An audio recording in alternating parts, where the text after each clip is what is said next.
About our assembly processing of the laser cutting engraving machine. These two machines, the working size is 600 by 900 millimeters.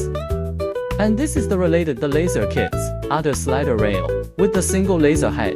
And this the related cable is for the CCD camera. Now our work may deal with the connection about the controller and power supply.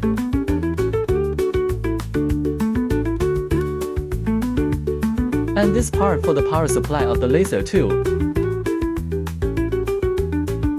And this the related spare parts we'll install on machine.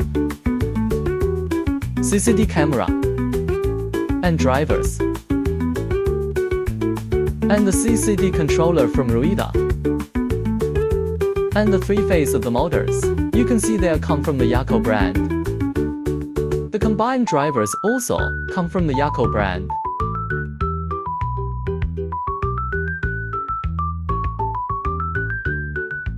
A good solution recommend you.